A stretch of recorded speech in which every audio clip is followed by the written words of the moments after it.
Catlin শিলি গিলক্রাইস্ট প্রমুখ ব্যক্তি। Modern politics and government গ্রন্থের রচয়িতা কে? মডার্ন পলিটিক্স অ্যান্ড গভর্নমেন্ট গ্রন্থের রচয়িতা ব্রিটিশ চিন্তাবিদ A.R. বল। দুজন আচরণবাদী রাষ্ট্রবিজ্ঞানীর নাম উল্লেখ করো।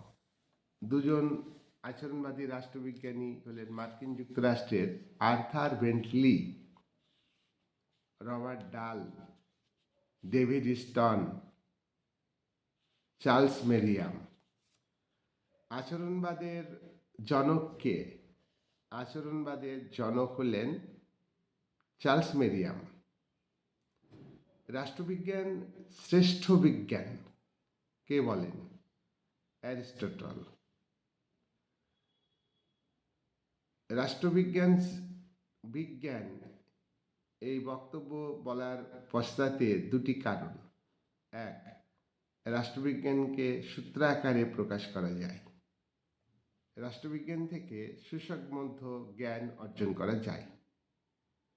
রাষ্ট্রবিজ্ঞান বিজ্ঞান নয় এই বক্তব্যের পক্ষে দুজন রাষ্ট্রবিজ্ঞানীর নাম মেটল্যান্ড, কোথ, বার্গ।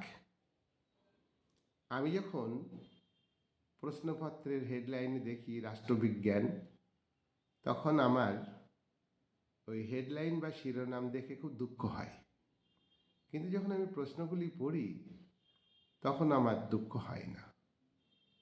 এটা কে বলেছেন? মেটল্যান্ড। তার মানে উনি রাষ্ট্রবিজ্ঞান বিজ্ঞান নয় এই বক্তব্য তুলে ধরেছেন। নেক্সট কোশ্চেন, রাষ্ট্রবিজ্ঞান আলোচনায় কটি দৃষ্টিভঙ্গি আছে? রাষ্ট্রবিজ্ঞান আলোচনায় দুটি দৃষ্টিভঙ্গি, একটা উদারনীতিবাদী দৃষ্টিভঙ্গি, অপরটি হল মার্ক্সবাদী দৃষ্টিভঙ্গি। আধুনিক রাষ্ট্রবিজ্ঞানের জনক কাকে বলা হয়? ইটালির চিন্তাবিদ ম্যাকিয়াভেলিকে আধুনিক রাষ্ট্রবিজ্ঞানের জনক বলা হয়। ম্যাকিয়াভেলিকে কেন আধুনিক রাষ্ট্রবিজ্ঞানী বলা হয়? ম্যাকিয়াভেলি প্রথম রাজনীতি থেকে ধর্মকে আলাদা করেন, বা ধর্ম থেকে রাজনীতিকে আলাদা করার কথা বলেন। রাজ্য শাসনের রাজা ধর্মীয় প্রভাবে প্রভাবিত হবেন না, আবার নৈতিকতার দ্বারাও প্রভাবিত হবেন না। তিনি শাসক হিসাবে বলিষ্ঠ ভূমিকা নেবেন, এই বক্তব্যই তিনি তুলে ধরেছেন। সেই কারণে তাকে আধুনিক রাষ্ট্রবিজ্ঞানের জনক বলা হয়। নেক্সট প্রশ্ন, রাষ্ট্র কথাটি কে প্রথম ব্যবহার করেন? ম্যাকিয়াভেলি রাষ্ট্র কথাটি প্রথম দ্য প্রিন্স গ্রন্থে ব্যবহার করেন। রাষ্ট্র বোঝাতে গ্রিক দার্শনিকরা কোন শব্দটি ব্যবহার করতেন? পোলিস শব্দটি ব্যবহার করতেন। রোমান দার্শনিকরা রাষ্ট্র কথাটি বোঝাতে কোন শব্দটি ব্যবহার করেন? সিভিটাস শব্দটি ব্যবহার করেন। সিভিটাস। স্ট্যাটাস কথাটি কারা ব্যবহার করেন? রাষ্ট্র বোঝাতে স্ট্যাটাস কথাটি প্রথম ব্যবহার করেন টিউটন জাতির লোকেরা, টিউটন জাতি। স্ট্যাটাস শব্দ থেকেই ইংরেজি স্টেট শব্দটি এসেছে, আর এই স্টেট শব্দটি ম্যাকিয়াভেলি দ্য প্রিন্স গ্রন্থে প্রথম ব্যবহার করেছেন। নেক্সট কোশ্চেন, রাষ্ট্রের সংজ্ঞার বিষয়ে অ্যারিস্টটলের সংজ্ঞা উল্লেখযোগ্য। অ্যারিস্টটলের মতে রাষ্ট্র কি? অ্যারিস্টটলের মতে রাষ্ট্র হল মানুষ জৈবিক কারণে প্রথম পরিবার গঠন করে, পরিবারের সদস্যরা পরিবারের প্রধানের দ্বারা অভাব পূরণ করে, চাহিদা পূরণ করে। চাহিদা ক্রমবর্ধমানের কারণে পরিবারের সদস্যরা তখন আর তাদের চাহিদা পূরণ করতে পারেনি। তখন একাধিক পরিবার সমবেত হয়ে পাশাপাশি বসবাস করে, গ্রামের সৃষ্টি হয়। গ্রাম্য জীবনে গ্রামের প্রধান তোমার গ্রামের মানুষের চাহিদা পূরণের চেষ্টা করে, কিন্তু তাতে যখন সম্ভব হলো না, চাহিদা বাড়তেই থাকে মানুষের, তখন একাধিক গ্রাম মিলে একটা রাষ্ট্রের উদ্ভব হয়েছে। তাই রাষ্ট্র একটা স্বাভাবিক প্রতিষ্ঠান এবং রাষ্ট্রের সংজ্ঞার ক্ষেত্রে এটা অ্যারিস্টটলের বক্তব্য। পলিটিক্স গ্রন্থে অ্যারিস্টটল তার রাষ্ট্রের সংজ্ঞা উল্লেখ করেছেন। নেক্সট প্রশ্ন, রাষ্ট্রের সংজ্ঞার ক্ষেত্রে সর্বজনগ্রাহ্য সংজ্ঞা কার? গার্নারের সংজ্ঞা অনুযায়ী রাষ্ট্র কি? রাষ্ট্র হলো একটি বহিঃশাসন থেকে মুক্ত, জনসমষ্টি যুক্ত, নির্দিষ্ট ভূখণ্ডে বসবাসকারী জনসমষ্টি একটি সরকার দ্বারা পরিচালিত হয় এবং তার হাতে চূড়ান্ত ক্ষমতা, সরকারের হাতে চূড়ান্ত ক্ষমতা থাকে এবং জনসমাজও স্বাধীন জনসমাজ। এই হচ্ছে গার্নারের সংজ্ঞা। নেক্সট, তোমার গার্নারের সংজ্ঞা এবং কৌটিল্য, প্রাচীন ভারতবর্ষের দার্শনিক, চিন্তাবিদ, মন্ত্রী, রাজনীতিবিদ কৌটিল্য এবং গার্নারের সংজ্ঞা অনুযায়ী রাষ্ট্রের কয়েকটা বৈশিষ্ট্য আমরা লক্ষ্য করি, দেখতে পাই। কি কি বৈশিষ্ট্য? 1 নাম্বার হলো জনসমষ্টি, তাই তো। 2 নাম্বার নির্দিষ্ট ভূখণ্ড। প্রশ্ন করো, ভূখণ্ড কোথায় বাস করবে? জনগণ কোথায় বাস করবে প্রশ্ন করলে নির্দিষ্ট ভূখণ্ড। 3 নাম্বার জনগণকে কারা পরিচালনা করবে? সরকার। 3 নাম্বার সরকার। 4 নাম্বার হচ্ছে রাষ্ট্রের সার্বভৌম ক্ষমতা। 5 নাম্বার স্থায়িত্ব, রাষ্ট্র একটা স্থায়ী প্রতিষ্ঠান। 6 নাম্বার অন্যান্য রাষ্ট্রের স্বীকৃতি, অন্যান্য রাষ্ট্রকে স্বীকার করতে হবে এটা একটা রাষ্ট্র। আর 7 নাম্বার হচ্ছে ন্যাশনালিজম বা জাতীয়তাবাদ। প্রত্যেকটা রাষ্ট্রে জাতীয়তাবাদ থাকতে হবে, দেশের মানুষকে, দেশের প্রতি ভালোবাসা থাকবে মানুষের, নাহলে কিন্তু দেশ টিকবে না। তাহলে এই 7টা বৈশিষ্ট্য আমরা পেলাম। এই যে 7টা বৈশিষ্ট্য আমি তোমাদের সামনে বললাম, এর মধ্যে সবথেকে গুরুত্বপূর্ণ বৈশিষ্ট্য কোনটা? এই 7টা বৈশিষ্ট্যের মধ্যে সবথেকে গুরুত্বপূর্ণ বৈশিষ্ট্য হচ্ছে সার্বভৌম ক্ষমতা। দেখো, অন্যান্য বৈশিষ্ট্য মানে থাকলেও 5-6টা বৈশিষ্ট্য আছে, কিন্তু সার্বভৌম ক্ষমতা নেই, তাহলে কিন্তু সেটা রাষ্ট্র হবে না।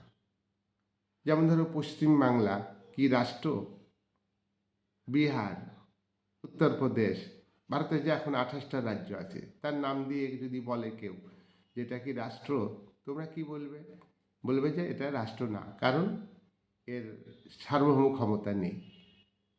কিন্তু কেউ যদি বলে বাংলাদেশ, নেপাল, ভুটান, এগুলি কি রাষ্ট্র? পৃথিবীতে তো বহু দেশ আছে, প্রায় 200টারও বেশি দেশ আছে, তোমরা নির্দ্বিধাই বলবে যে হ্যাঁ রাষ্ট্র, কারণ তাদের চূড়ান্ত ক্ষমতা আছে।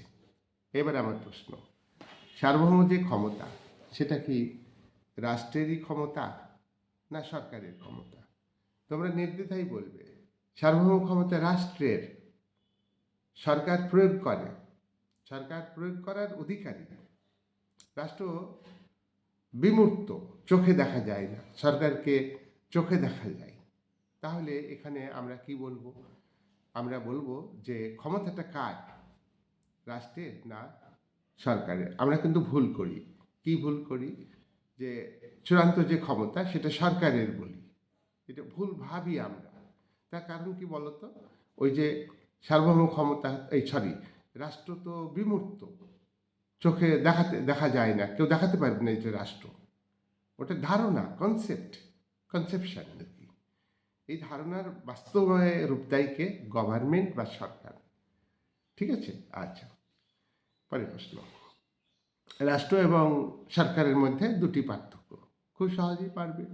এক নাম্বার হচ্ছে রাষ্ট্রের চূড়ান্ত ক্ষমতা, সার্বভৌম ক্ষমতা আছে, সরকারের সার্বভৌম ক্ষমতা নেই, কিন্তু সরকার সার্বভৌম ক্ষমতা ব্যবহার করে।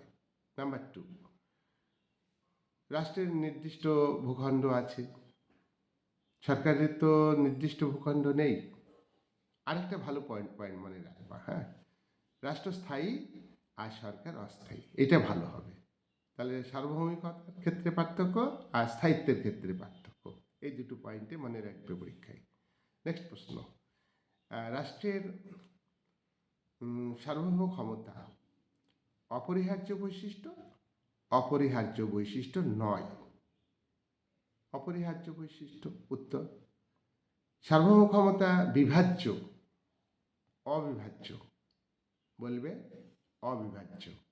সার্বভৌম ক্ষমতা হস্তান্তরযোগ্য, অহস্তান্তরযোগ্য, অহস্তান্তরযোগ্য মানে হস্তান্তরিত। সার্বভৌম ক্ষমতা দিলে তো রাষ্ট্র থাকবে না। ভারত যদি সার্বভৌম ক্ষমতা দিয়ে দেয় অন্য রাষ্ট্রকে, তাহলে ভারত রাষ্ট্র থাকবে? তোমরাই বলো। পার, ঠিক ঠিক বুঝেছ। তাহলে সার্বভৌম ক্ষমতা হস্তান্তর করা যায় না। নেক্সট প্রশ্ন, সরকার এবং রাষ্ট্র এবং সামাজিক সংঘের মধ্যে পার্থক্য, দুটি পার্থক্য বলো। সার্বভৌম ক্ষমতা আছে রাষ্ট্রে, আর তোমার সামাজিক সংঘ, তার কোনো সার্বভৌম ক্ষমতা নেই। নাম্বার টু, রাষ্ট্রের নির্দিষ্ট সীমানা আছে, ভূখণ্ড আছে, কিন্তু সামাজিক সংঘের এরকম নির্দিষ্ট ভূখণ্ড নেই। রাষ্ট্র উদ্দেশ্য মহৎ, চিরস্থায়ী, কিন্তু সামাজিক সংঘের উদ্দেশ্য সাময়িক, সেরকম বৃহৎ অর্থে বৃহৎ উদ্দেশ্যে গঠিত হয় না। একটা নির্দিষ্ট উদ্দেশ্যে গঠিত হলো, সেটা পূর্ণ হয়ে গেল, সেটা আর থাকলো না। নেক্সট প্রশ্ন, রাষ্ট্রের উৎপত্তি সম্পর্কে তোমাদের সিলেবাসে কটি মতবাদ আছে? রাষ্ট্রের উৎপত্তি সম্পর্কে 4টি মতবাদ তোমাদের আছে। 1 নম্বর মতবাদ ঐশ্বরিক মতবাদ, নাম্বার 2 বল প্রয়োগ মতবাদ, নাম্বার 3 সামাজিক চুক্তি মতবাদ, নাম্বার 4 ঐতিহাসিক বা বিবর্তনমূলক মতবাদ। ঐশ্বরিক মতবাদের তোমার দুজন প্রবক্তার নাম বলো। ঐশ্বরিক মতবাদের দুজন প্রবক্তা সেন্ট পল আর তোমার অগাস্টাইন, দুজনেই রোমান দার্শনিক। নেক্সট কোশ্চেন, ঐশ্বরিক মতবাদ অনুযায়ী রাষ্ট্র কিভাবে সৃষ্টি হয়েছে? এক কথায় কি বলবে? ঐশ্বরিক মতবাদ অনুযায়ী রাষ্ট্র সমাজের বাইরে থেকে ঈশ্বর সৃষ্টি করেছেন এবং রাষ্ট্রের শাসককে ঈশ্বর পাঠিয়েছেন। শাসক তার কাজের জন্য জনগণের কাছে জবাবদিহি করবে না, ঈশ্বরের কাছে জবাবদিহি করবে, এটুকু বললেই হবে। নেক্সট, ঐশ্বরিক মতবাদের দুটো বৈশিষ্ট্য বলো। এরকম প্রশ্ন হলে কি করবে? 1 নম্বর, রাষ্ট্র ঈশ্বরের দ্বারা সৃষ্ট, রাষ্ট্রের শাসক ঈশ্বরের দ্বারা প্রেরিত প্রতিনিধি। 3 নম্বর বলো, শাসক, রাষ্ট্রের শাসক কাজের জন্য ঈশ্বরের কাছে দায়বদ্ধ, জনগণের কাছে নয়। নেক্সট, ঐশ্বরিক মতবাদের দুটি ত্রুটি উল্লেখ করো। ঐশ্বরিক মতবাদের 1 নম্বর ত্রুটি, এটা কাল্পনিক। 1 নম্বর, এটা কল্পনাতে আয়, বাস্তবে সম্ভব না। নাম্বার 2, ইতিহাস সম্মত নয়, অনৈতিহাসিক। ইতিহাস পড়ে আমরা দেখিনি যে রাষ্ট্র ঈশ্বরের দ্বারা সৃষ্টি হয়েছে, কেউ দেখাতে পারবে না। নাম্বার 3, এটা রক্ষণশীল, এটা রক্ষণশীল, গোড়ামি, প্রগতি বিরোধী একটা মতবাদ, এইটুকু বললে হবে। নেক্সট, শক্তি প্রয়োগের মাধ্যমে কোন মতবাদ অনুযায়ী রাষ্ট্র সৃষ্টি হয়েছে? বলবে বল প্রয়োগ মতবাদ অনুযায়ী। বল প্রয়োগ মতবাদ অনুযায়ী রাষ্ট্র কিভাবে সৃষ্টি হয়েছে, এরকম প্রশ্ন হলো, ধরো, তুই কি বলবে? তোমরা বলবে আহ, শক্তি প্রয়োগ করে রাষ্ট্র সৃষ্টি হয়েছে। মানুষ যখন আদিমকালে বসবাস করত, তখন কিন্তু মানুষের সম্পত্তির উপর ব্যক্তিগত মালিকানা ছিল না। তারপর সমাজ বিকাশের দ্বিতীয় স্তরে দাস সমাজে জমির উপরে ব্যক্তিগত মালিকানা আসে, আর তার ফলে জমি আশেপাশে বসবাস করতে গোষ্ঠী তৈরি হয়। একাধিক গোষ্ঠীর মধ্যে দ্বন্দ্ব, বিরোধ, লড়াই বাঁধে। তখন এক গোষ্ঠীর সঙ্গে আরেক গোষ্ঠীর যুদ্ধ হয়।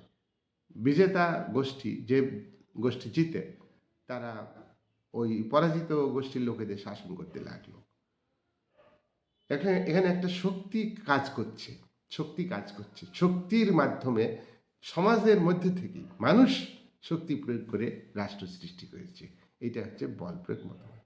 যদি বলে যে বল প্রয়োগ মতবাদের তোমার দুটি বৈশিষ্ট্য বলো, বলবে যে শক্তি প্রয়োগ করে, ফোর্স প্রয়োগ করে রাষ্ট্র সৃষ্টি হয়েছে। নাম্বার 2, রাষ্ট্র পরিচালনার ক্ষেত্রে, রাষ্ট্রের সার্বভৌমত্ব রক্ষার ক্ষেত্রে শক্তি প্রয়োজন। এখন ধরো প্রত্যেকটা রাষ্ট্র তো শক্তি বাড়াচ্ছে, দেখছো না যে অস্ত্রপাতি সব দেশই কিন্তু বাড়াচ্ছে। মানে জাতীয় আয়ের 70% উপরে তোমার সামরিক খাতে ব্যয় করে, মানে অস্ত্র কেনা, সেনাদের মায়না ইত্যাদি। এটা কেন করে? যে প্রত্যেকটা রাষ্ট্র কিন্তু তার নিরাপত্তা, শক্তি রাষ্ট্রের একটা বড় উপাদান, সামরিক শক্তি।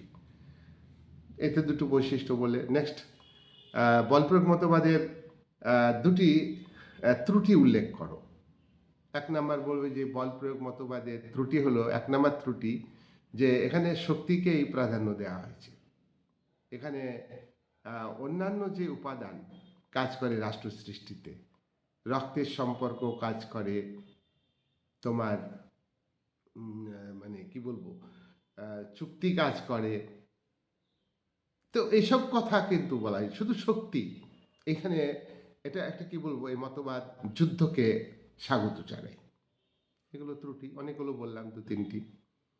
নেক্সট প্রশ্ন যে হ্যাঁ, বল প্রয়োগ মতবাদের কয়েকজন প্রবক্তার নাম ভুলে গেছি। বল প্রয়োগ মতবাদের কয়েকজন প্রবক্তার নাম হলো স্টিফেন লিকক বলবে, ওপেনহাইমার বলবে, হ্যাঁ, হিউম বলবে। এদের হলো বল প্রয়োগ মতবাদের প্রবক্তা। নেক্সট, সামাজিক চুক্তি মতবাদ। সামাজিক চুক্তির মতবাদ অনুযায়ী সমাজ থেকে রাষ্ট্র সৃষ্টি হয়েছে। বল প্রয়োগ মতবাদ তো সমাজ থেকে রাষ্ট্র সৃষ্টি হয়েছে, সামাজিক চুক্তি মতবাদ অনুযায়ী সমাজ থেকেই রাষ্ট্র সৃষ্টি হয়েছে। এবার সামাজিক চুক্তি মতবাদের কয়েকজন প্রধান প্রবক্তার নাম আমরা 3 জনের নাম উল্লেখ করব। 1 নাম্বার হচ্ছে তোমার ইংল্যান্ডের দার্শনিক হবসের নাম উল্লেখ করব। নাম্বার 2, ইংল্যান্ডেরই দার্শনিক, উদারনীতিবাদী দার্শনিক, এবং তিনি সামাজিক চুক্তি মতবাদী, তিনি হতেন জন লক। আর 3 নাম্বার প্রবক্তার নাম হলো ফরাসি দার্শনিক রুশো। তাহলে হবস, লক, রুশো, এই 3 জন হলো সামাজিক চুক্তি মতবাদের প্রবক্তা। কাদের সামাজিক চুক্তি মতবাদী বলা হয়? হবস, লক, রুশোকে সামাজিক চুক্তি মতবাদী বলা হয়। হবসের যে রাষ্ট্র সৃষ্টি হয়েছে কিভাবে তা ব্যাখ্যা দিয়েছেন, সেই একটা গ্রন্থ লিখেছেন তিনি। সেই গ্রন্থের নাম লেভিয়াথান। তাহলে লেভিয়াথান গ্রন্থের রচয়িতা কে? হবস। কত সালে লেভিয়াথান গ্রন্থ লিখেছেন? 1651 সালে। লক কোন গ্রন্থে সামাজিক চুক্তি মতবাদ সম্পর্কে আলোচনা করেছেন? 2 ট্রিটিজ অন সিভিল গভর্নমেন্ট, 1690 সালে লেখা। এই গ্রন্থে লক বলছেন দুটি চুক্তির মাধ্যমে রাষ্ট্র সৃষ্টিতে দুটি চুক্তি হয়েছে। প্রথম চুক্তি জনগণ নিজেরা করেছে, আর দ্বিতীয় চুক্তি করেছে জনগণের সঙ্গে সরকারের চুক্তি, দ্বিতীয় চুক্তি। আচ্ছা, নেক্সট হচ্ছে সোশ্যাল কন্ট্রাক্ট। এই গ্রন্থটি কার লেখা? সোশ্যাল কন্ট্রাক্ট এই গ্রন্থটি লেখা হচ্ছে তোমার রুশো, ফরাসি দার্শনিক রুশো। এই গ্রন্থে কিভাবে রাষ্ট্র সৃষ্টি হয়েছে তিনি উল্লেখ করেছেন। আমরা প্রথমেই হবসের কথা বলি। হবস বলছেন যে মানুষ হচ্ছে, মানুষের নেচারই হলো মানুষ খারাপ, প্রকৃতিগতভাবে মানুষ খারাপ, মানুষ স্বার্থপর, ক্ষমতালোভী, হিংসাপরায়ণ, বিদ্বেষপরায়ণ, একে অপরকে আক্রমণ করে। মানুষ কিন্তু ভালো না, মানুষের নেচারটাই খারাপ।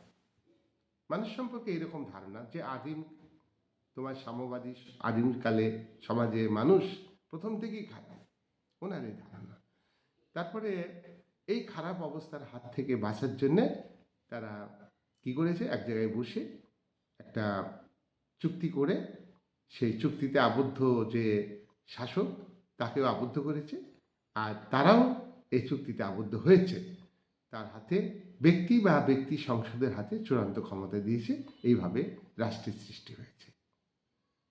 কিন্তু যেহেতু একটা চুক্তির মধ্যে শাসক এবং জনগণ সীমাবদ্ধ, সেহেতু শাসক তার দায়িত্ব পালন করবে যথাযথভাবে, আর নাগরিকরাও শাসকের প্রতি আনুগত্য প্রকাশ করবে। নাগরিকরা রাষ্ট্রের বিরোধিতা করবে না। জন লক, উদারনীতিবাদী দার্শনিক, তিনি ট্রুথ রিলিজন গ্রন্থে বলেছেন যে হবস যেটা বলছেন যে মানুষ খারাপ, মানুষ প্রকৃতিগতভাবে খারাপ, আমি কিন্তু খারাপ বলছি না, মানুষ প্রকৃতিগত ভালো। আদিম সমাজে মানুষ মানে প্রকৃতিগতভাবে ভালো ছিল, সরল সাদাসিধে, তারা একে অপরকে হেল্প করত, তারা খারাপ চাইতো না মানুষের, খুব সুন্দর জীবন ছিল। কিন্তু কথা হলো কি, সম্পত্তির উপর ব্যক্তিগত মালিকানা যখন এলো, তখন মানুষের মধ্যে স্বার্থ এলো, স্বার্থবোধ এলো, তখন ব্যক্তিতে ব্যক্তিতে দ্বন্দ্ব, গোষ্ঠীতে গোষ্ঠীতে দ্বন্দ্ব সম্পত্তি নিয়ে, আর জনসংখ্যা বৃদ্ধি পেয়েছে। তখন কিন্তু তারা তখন আর যে ভালো অবস্থা ছিল প্রকৃতির রাজ্যে, সে প্রকৃতির রাজ্য আর ভালো থাকলো না, খারাপে পরিণত হয়ে গেল। তখন আস্তে আস্তে মানুষ কি হলো, তোমার হিংসাপরায়ণ, বিদ্বেষপরায়ণ হয়ে গেল। তখন মানুষের মধ্যে অশান্তি, অরাজকতা সমাজে দেখা দিল। তখন মানুষ আগে যেটা স্বাভাবিক অধিকার ভোগ করত প্রকৃতির কাছ থেকে, স্বাভাবিক নিয়ম অটোমেটিক্যালি তৈরি হয়েছিল, যেগুলো ন্যাচারাল ল বলা হয় এগুলোকে, সেগুলো আস্তে আস্তে মানুষ অমান্য করলো। চরম অরাজকতা, এই অরাজকতার হাত থেকে বাঁচার জন্য মানুষ কি করলো জানো, তখন মানুষ কিন্তু নিজেরা এক জায়গায় বসে চুক্তি করে শাসক তৈরি করলো। আর শাসকের সঙ্গে আলাদাভাবে বসে বললো যে তোমাকে আমরা ক্ষমতা দিলাম শাসন করার, কিন্তু তোমাকে দায়িত্ব নিতে হবে আমাদের জীবনের নিরাপত্তা। আমাদের জীবন তো নষ্ট হয়ে যাচ্ছিল, নিরাপত্তা ছিল না, অরাজকতা দেখা দিয়েছে, শান্তি শৃঙ্খলা কিচ্ছু নেই, তো সেই জীবনের নিরাপত্তা তোমাকে দিতে হবে। আর কি, আমাদের স্বাধীনতা ছিল, যে ন্যাচারাল ফ্রিডম ছিল, ন্যাচারাল ল ছিল, হ্যাঁ, যে ন্যাচারাল ফ্রিডম আমরা পেয়েছিলাম, সেগুলোকেও তোমাকে রক্ষা করতে হবে। ঠিক আছে, তাহলে আর আমাদের সম্পত্তি রক্ষা করতে হবে। জোর যার মুলুক তার ছিল, তাহলে অরাজকতা ছিল, সেটা সম্পত্তিও রক্ষা করতে হবে। তাহলে এই তিনটি রক্ষা করবা, আর তিনটি যদি রক্ষা না করতে পারো তাহলে কিন্তু আমরা তোমার বিরোধিতা করব। এইভাবে লকের ধারণা অনুযায়ী রাষ্ট্র সৃষ্টি হয়েছে। এবার আমরা আসবো রুশো ফরাসি দার্শনিক। তিনি তার এই গ্রন্থে, সোশ্যাল কন্ট্রাক্ট গ্রন্থে ফরাসি রাষ্ট্রের সমালোচনা করেছেন। তার ইনইকুয়ালিটি গ্রন্থেও রাষ্ট্র ব্যবস্থার সমালোচনা, সমাজের সমালোচনা করেছেন। সমাজ করাপ্টেড সোসাইটি, এই রাষ্ট্র করাপশনের দিকে চলে গেছে, তাহলে এর বিরুদ্ধে বলেছে। তার এইখানে এই চুক্তিতে তিনি বলছেন যে মানুষ প্রথমে কিন্তু ভালো ছিল, আর প্রকৃতির যে রাজ্য, ন্যাচারাল যে স্টেট, সেই রাজ্যে কিন্তু মানুষ সুখে শান্তিতে বসবাস করত। মানুষের পরিবেশ ছিল একটা স্বর্গরাজ্য, সেখানে খুব শান্তিতে বসবাস করত, আর মানুষ খুব সরল সদাইতে, মানুষ খারাপ না, কিন্তু মানুষ আস্তে আস্তে খারাপ হয়েছে। তারপরে সম্পত্তির উপর ব্যক্তিগত মালিকানা, জনসংখ্যা বৃদ্ধি এবং মানুষের মধ্যে যে স্বার্থবোধ, এখানে থেকে কিন্তু মানুষ খারাপ হয়ে গেছে, মানুষকে খারাপ করেছে সোসাইটি, প্রকৃতির রাজ্যটাই খারাপ হয়ে গেছে, সেখানে মানুষ খারাপ হয়েছে। আর চরম অরাজকতা, এই চরম অরাজকতার হাত থেকে বাঁচার জন্য তখন তারা এক জায়গায় বসেছে এবং চুক্তি করে তারা শাসক তৈরি করেছে, রাজা তৈরি করেছে এবং তার হাতে শাসনের ক্ষমতা দিয়েছে। আরেকটা কথা উনি বলেছেন যে শাসনের ক্ষমতা তাদেরকে দিতে হবে পরবর্তীকালেও, যে যারা সকলের মঙ্গল চায়, অর্থাৎ শাসন ক্ষমতায় যাবে তারাই যারা প্রকৃত ইচ্ছার দ্বারা পরিচালিত হবে। প্রকৃত ইচ্ছা কাকে বলে? যাদের ইচ্ছাটা হলো সমাজের স্বার্থের ইচ্ছা, সমাজের স্বার্থে কথা ভাবে, ব্যক্তি স্বার্থে কথা ভাবে না। তাহলে যেসব মানুষের মধ্যে ব্যক্তি স্বার্থের ভাবনা নেই, সমাজের স্বার্থের ভাবনা আছে, সেই ভাবনাগুলো তার সেই প্রকৃত ইচ্ছাগুলোকে যোগ করে একটা শাসক অথরিটি তৈরি হবে, হ্যাঁ, একটা রুলার তৈরি হবে। সেই রুলারের হাতে ক্ষমতা দিতে হবে, তাহলে কিন্তু সকলের ইচ্ছা পূরণ হবে। কিন্তু কিন্তু শাসন ক্ষমতা সকলের ইচ্ছার ভিত্তিতে হবে না। শাসনের ক্ষমতা ন্যস্ত থাকবে তোমার জেনারেল উইলের হাতে। জেনারেল উইল হচ্ছে যাদের যাদের তোমার রিয়েল উইল আছে, ব্যক্তি স্বার্থের কথা ভাবে না, যারা যারা সমাজের স্বার্থের কথা ভাবে, সেই রিয়েল উইলের চোখ ফলই হচ্ছে তোমার জেনারেল উইল, তার হাতে ক্ষমতা থাকবে। রুশোর এই বক্তব্য অনুযায়ী তোমার রাষ্ট্র সৃষ্টি হয়েছে। এইভাবে রুশো রাষ্ট্র সৃষ্টির ক্ষেত্রে ব্যাখ্যা দিচ্ছে। নেক্সট কোশ্চেন সমাপ্ত করব। এবার আমরা বলবো সামাজিক চুক্তি মতবাদের মূল নীতির দুটি বৈশিষ্ট্য। এক নম্বর হচ্ছে চুক্তির মাধ্যমে রাষ্ট্র সৃষ্টি হয়েছে।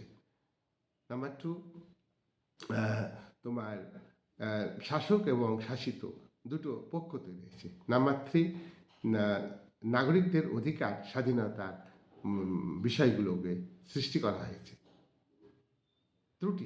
ত্রুটি হলো যে একটা ত্রুটি হলো যে যেখানে চেতনাই নেই তাহলে কি করে চুক্তি হবে। ওনারা বলছেন যে চুক্তি করেছে, মানুষের মধ্যে চেতনাই নেই, অজ্ঞতা, সেখানে কি করে চুক্তি হবে। নাম্বার 2, চুক্তি হতে গেলে দুটো পক্ষ চাই, তো দুটো পক্ষে বার্গেনিং হয়, তার ফলে রাষ্ট্র সৃষ্টি হয়।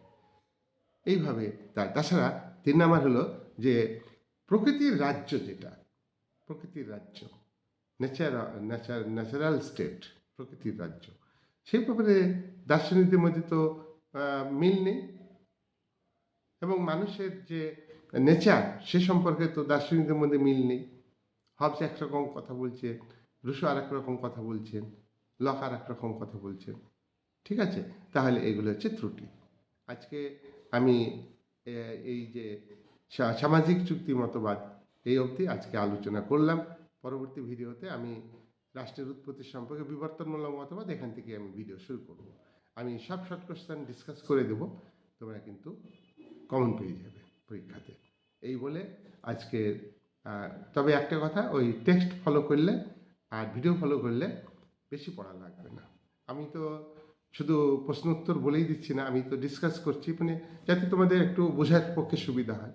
পড়া আগে বুঝে নিতে হয়, বুঝে নিয়ে পড়লে তোমাদের অগ্রগতি হবেই, এটা আমি বিশ্বাস করি। এই বলে আমার বক্তব্য শেষ করছি। আমার ভিডিও শুনবা আর সাবস্ক্রাইব করবা, আমার পাশে থাকবা, এই আশা আমি করছি তোমাদের কাছ থেকে। এটুকু আমি আশা করি সবসময় যে আমার পাশে থাকবে, আর আমার পড়ানো সার্থক হবে তোমরা শুনলে, তোমরা বেশি বুঝলে। আর তোমরা কেমন হয় সেটাও আমাকে জানাতে পারো, আমার তো ফোন নাম্বার জানতেই পারো যে স্যার এইভাবে যদি বলেন তাহলে ভালো হয়, আর একটু এটা মানে ক্লিয়ার করলে ভালো হয়, সেটা কিন্তু আমি খুব খুশি হব না। এই বলে ধন্যবাদ জানিয়ে তোমরা ভালো থাকবে, আমি ভিডিও শেষ করলাম।